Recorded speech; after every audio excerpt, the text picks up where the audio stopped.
Okay, hi again.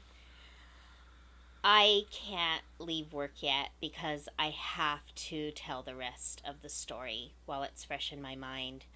Um, I'm gonna leave pretty soon. I'm okay. I'm not running late or anything. I always like to get to work early, anyways. So, welcome back to another part of the story of Jupiter and Mars and me and having to deal with a yard sale. Um, and I'm eating a date. To me, dates are one of the most perfect foods. They have the right amount of sugar and the right amount of vitamins. I try to eat healthy. Sometimes I backslide and eat too many empty calories, but nobody's perfect. And I also like to drink a ton of water. It keeps me going. I don't do energy drinks. I try not to drink a lot of caffeine. Um, I think when you're working too, especially with a physical job, water is essential. So we're going to go back to my surgery and how I came to. You know what it's like when you're in a dream state, and when you're sleeping, you're in a deep sleep. And when you're coming to,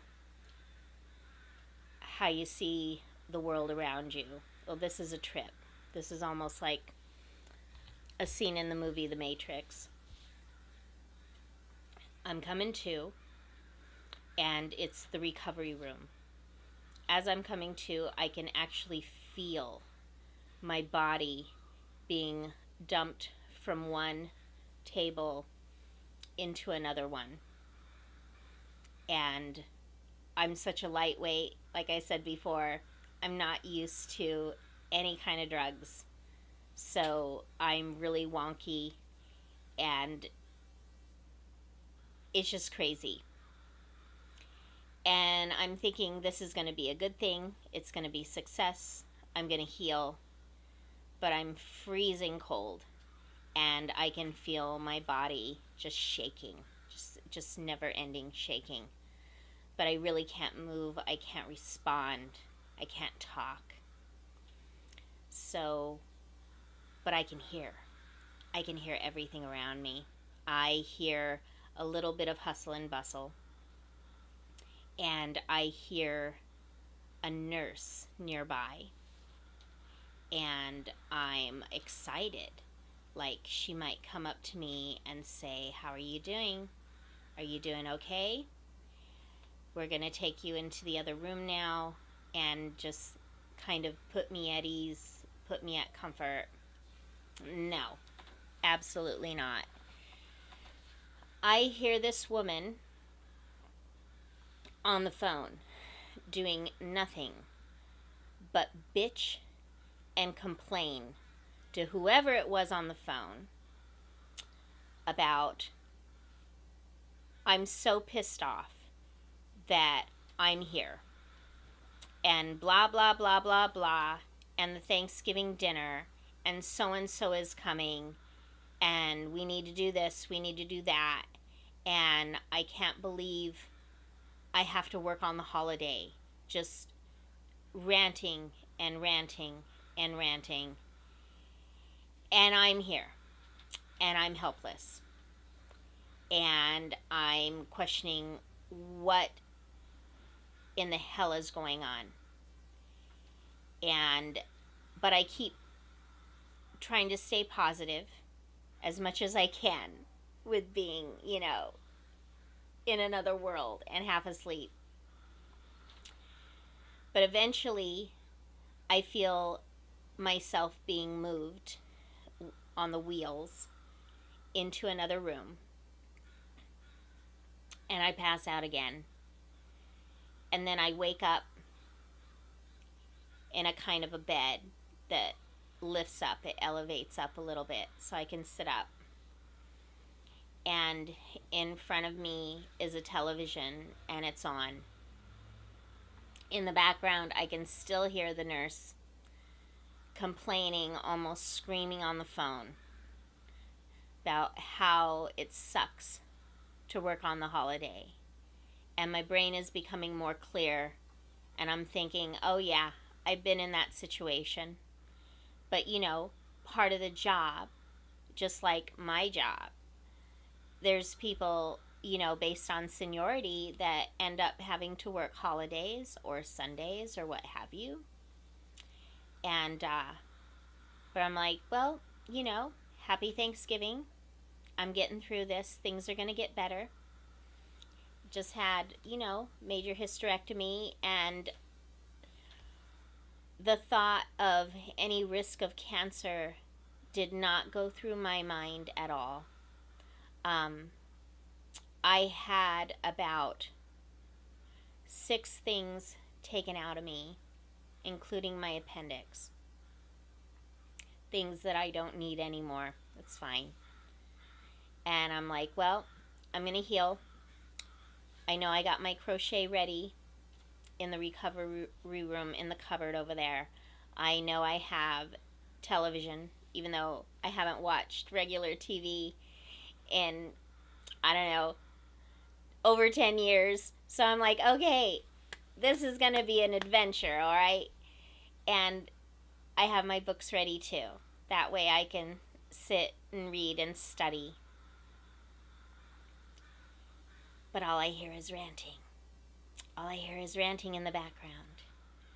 And then the TV's on the news, and it's commemorating the death of Fidel Castro.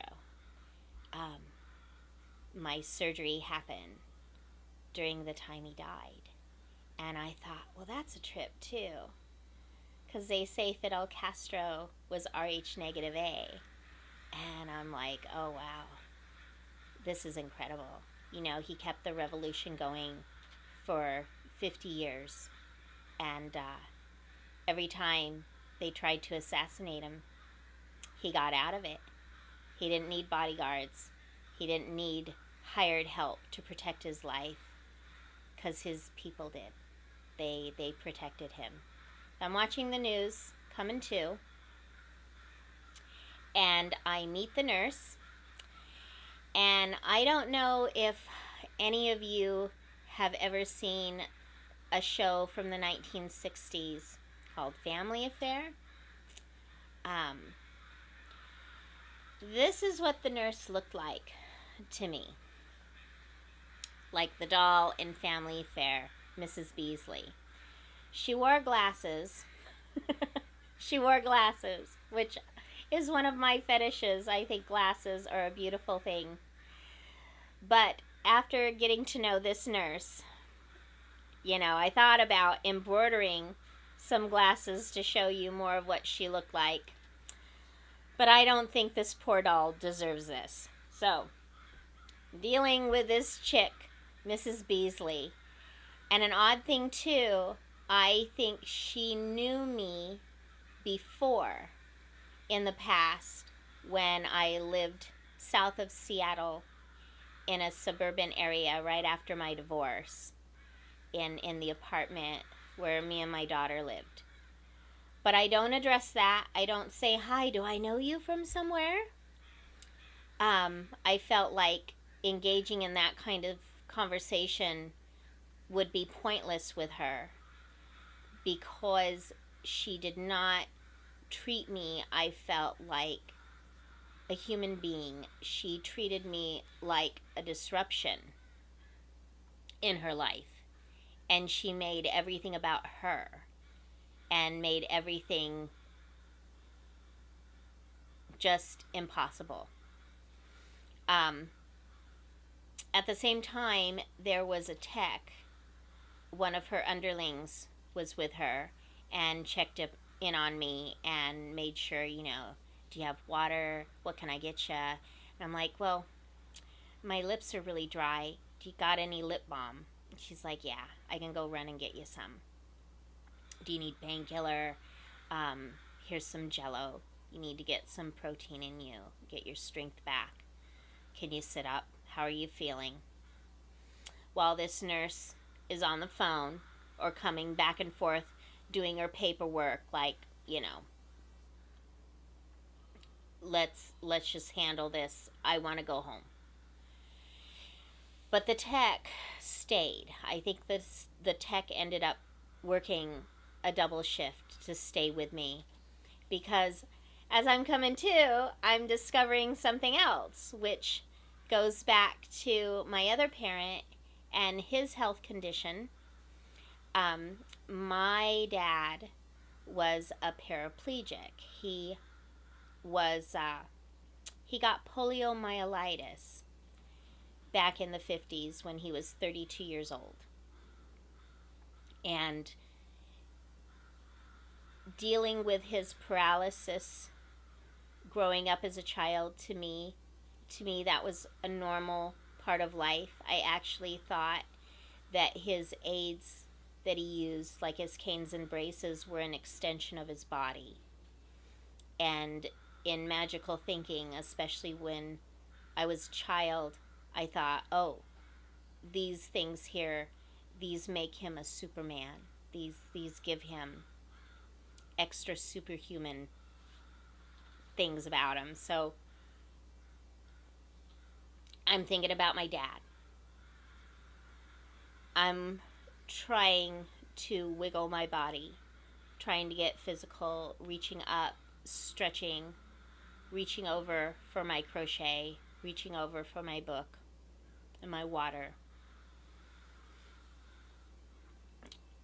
Thinking I'm going to heal. I'm going to be back to work in less than a month. This is okay.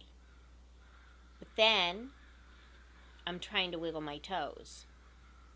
I'm trying to bend my knees. My left leg would not move. My left foot would not move. I could not wiggle my toes. And I'm still wonky. And I'm raising my hand like I'm in class in the back, trying to reach out to people. Hey, something's up here. Can you hear me? I need to say something important and bring it to your attention. My leg's not working. My leg is dead. And I go, my dad, he was a paraplegic. He had post-polio syndrome, poliomyelitis. And I remember asking him since I was a child what that felt like. And he would explain it as, well, the paralysis feels like pins and needles and pins. You just feel it, poke, poke, poke, poke, poke. But you can't move. You can't move anything. You can kind of feel it, but you feel the pins and needles of numbness.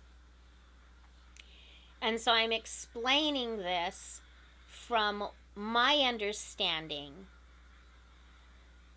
to this nurse who's in charge of me.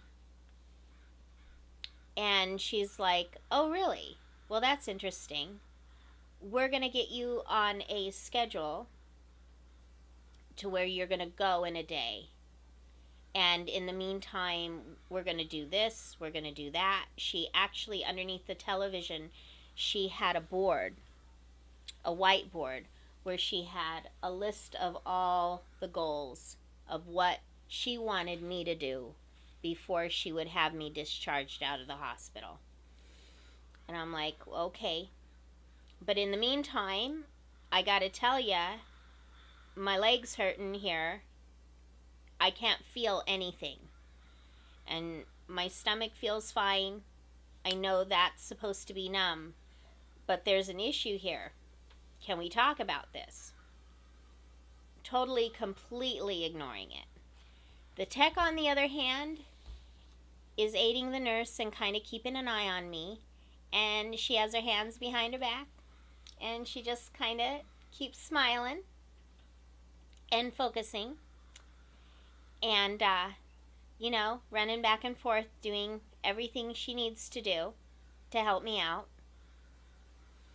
And she's like, is there pain there? And I said, well, it's achy sore, up above it.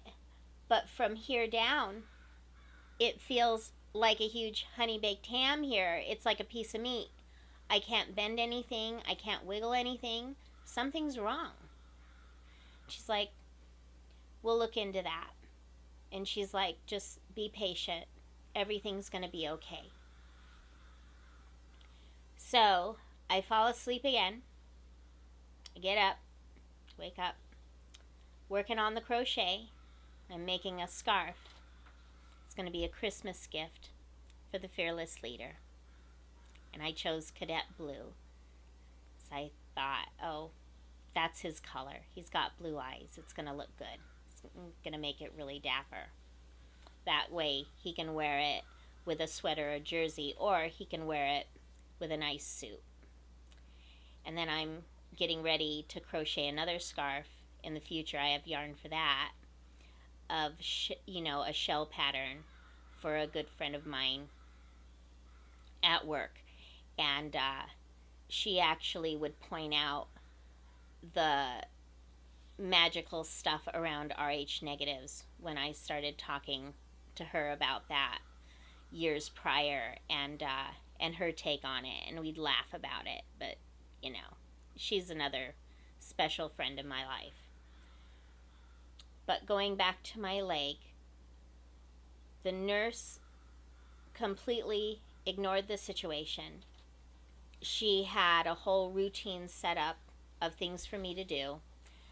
Like, before you leave the hospital, you're going to have to be able to shower and go to the bathroom and the whole routine. And what meds you're going to take, and everything's going to be fine. And I'm like, my leg's numb. It's not working.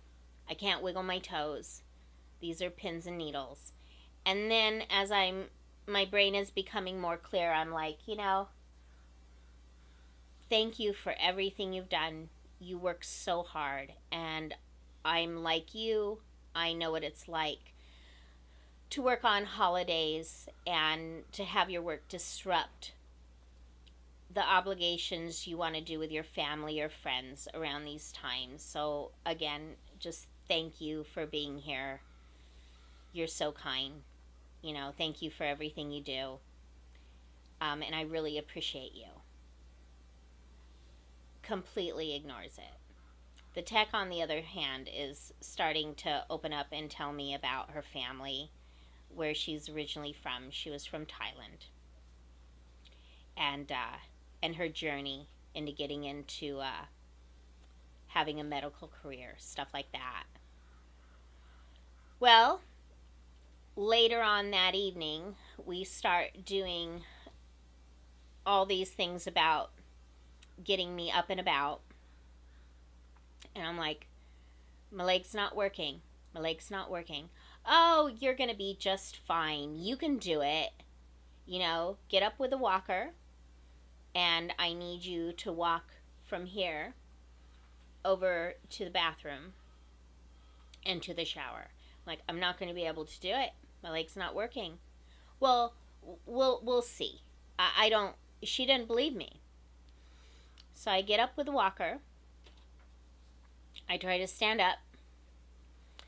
And I totally collapse. The tech is behind me and she catches me. The nurse, rather than asking me, are you okay? What did you tell me again about how you were feeling? Can you kind of go into details, and that way I can take notes and send it off to the surgeon?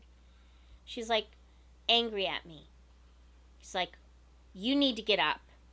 I want you to walk from here over to the bathroom. Get up again. And I'm in shock. I'm not crying though. I'm like, I'll try again. I get up again. Push myself up with the walker. Try to hold my legs up. I collapse again. And the tech is right behind me, and she catches me from the shoulders and helps me back up to my recovery bed. And at this point, I'm just like, oh God, what the hell did I do now? What is wrong with me? And later on that night, Francis comes in to visit. He's got his notebook. He's talking to the nurse. He's going over what's on the computer screen of what she's putting in and all her paperwork and stuff. And he's asking all kinds of questions. The who, the what, the when, the where, and the why, and the how.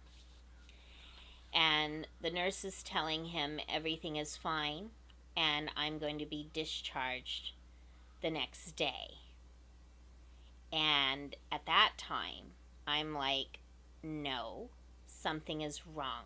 And he's sitting down next to me, and he's kind of looking at me.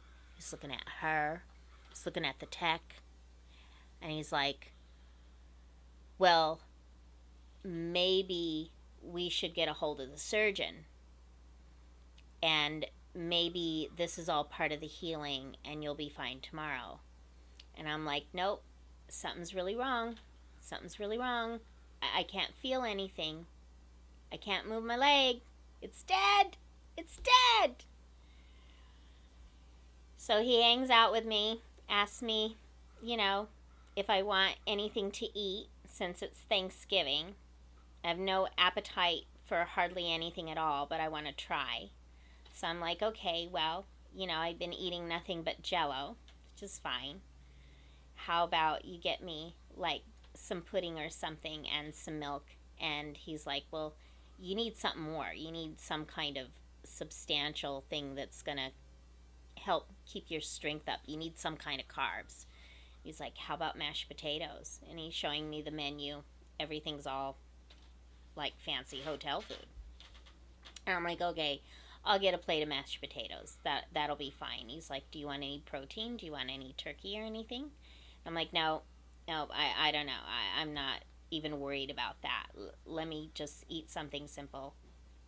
So he goes over to that fancy restaurant area of the hospital, puts in the order, brings it back to me, and I'm trying to eat the mashed potatoes and trying to stay focused, drinking a ton of water, working on my crochet, and staring at all the weird wonky stuff since I'm like over 10 years behind in what's going on in the media of television. And I'm thinking, I am just so glad I quit watching all that garbage years ago. But I go to sleep again. I can only digest like 2 bites of potatoes. This is way too salty. I'm like, ugh, this is just disgusting. Okay, it's the worst ever. And I'm getting up. I'm focused. I see my friend, Mrs. Beasley here. She's holding on to her marker and her whiteboard. She goes, this is what's going to happen tomorrow. I want you out of here. You're going to leave on Friday at 2 p.m. And this is not your choice. This is mine. I'm the one in charge, and you're going to do as I say. And I was totally taken aback and floored. I'm like, what is wrong here?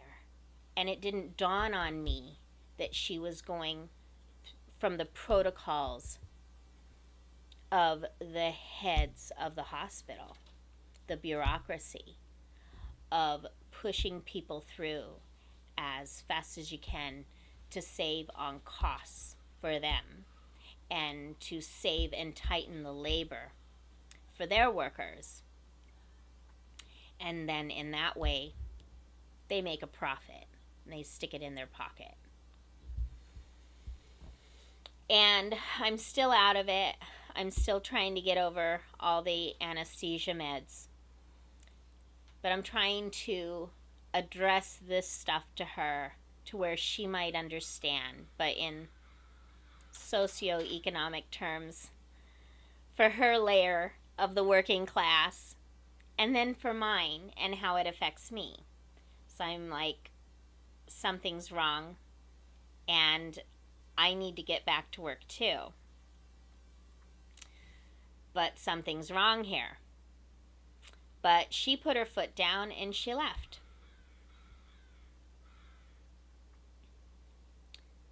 And she led me in tears. She comes back into the room again, and she's like, first thing in the morning, you're going to use that bathroom. You're going to use that shower. Even if I have to toss you into it, you're going to do exactly as I say. I sat up. I used all my chutzpah, all my energy, and I said, ma'am, I've been doing everything I can to work with you. And in all actuality, I feel sorry for you. And I feel like you're hurting me.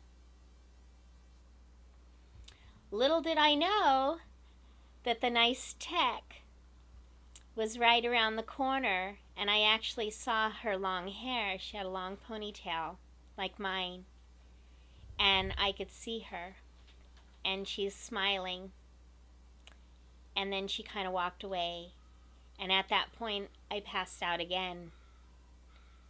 And the next morning I'm up. Francis is there sitting next to me, holding my hand and playing with my fingers. And he's like, how are you doing? And I'm like, I'm crying. And he's like, have you been talking to the nurse, telling her how you feel? Because I've been thinking about things. At first I thought, well, maybe you're just recovering from the anesthesia. Maybe you're just recovering and dealing with the numbness, and maybe somehow that's linked to below you. And it was like a tear in a glass eye. I'm starting to cry. But something happened that totally surprised us. That nurse, the head nurse, never came back. She wasn't even mentioned. All of a sudden, I'm overwhelmed with young, hot-looking, cute, just shining star young nurses coming in and out of the room. There must have been like 3 or 4 of them. And the tech is there, hands behind her back, just kind of smiling at me, asking me how I feel. And these young girls are running around me saying, what do you need? What can we do for you? How are you feeling? We hear that your leg is not working properly. We got on the horn with your surgeon, with Dr. Pamela. Even though it's her day off, she's going to come and visit you here pretty soon. We expect her in about 2 or 3 hours. She's stuck in traffic. And I'm like, yeah, pins and needles, needles and pins. Something's really wrong. Well, can I bring you a heating pad? What can we do? Can we help elevate it? Maybe it's how you're sitting. And the nurse eventually comes back. And she kind of looks at me, the head nurse, and then she kind of leaves. And the tech is still there, looking at me, saying, hi, what can I do? How's the lip balm? You want some lotion too? I can bring you that. I can bring you this. La la la la la. The doctor's going to be visiting you soon. The doctor eventually did visit, and at that time, Frances was with me. And she was in jeans and a t-shirt and her street clothes. I commented on her boots. And she's a little bit hesitant in talking to me, and a little bit like, oopsie daisy. Sometimes things like this happen during a surgery. I think the clamp that was around your upper thigh was pressed down too hard. And these things happen, but it caused a little bit of paralysis. It'll come back. Yeah, on average, these things, and she slipped, can come back. So we're going to do further appointments down the road for you. You're going to stay for an extra week or so. We'll get you on physical therapy, and all these young women are here to help you through that. We'll put in other appointments in the future about you seeing a neurologist. And then a light bulb went on in Francis's head, and he starts going all out as the lawyer. The who, the when, the why, and the how at all angles. And really surprising this surgeon, because she's thinking, this is an average guy. We've had conversations before. He told her that he was retired machinist from Boeing. And yet, he's talking like a top-notch, member of the meritocracy. And he's very engaging. He loves to listen to what other people have to say about their profession. So he can bring people in where they feel comfortable in talking about their skills. So they're talking, and I'm ultra focused and figuring out what the hell went on. Did the tech complain about that nurse? And how did she go about it?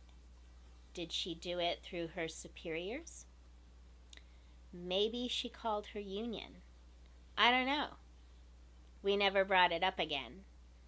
But I knew that this was going to be the next step. Like I said, sometimes you try to survive something, and then something else gets added on to it. And that was the real challenge. So I'm going to continue this story probably when I come back in the morning from work. And in the meantime, if you like what I have to say, like the story, and it entertains you, remember to ring the bell. I'll see you later. I gotta get my ass to work. Bye.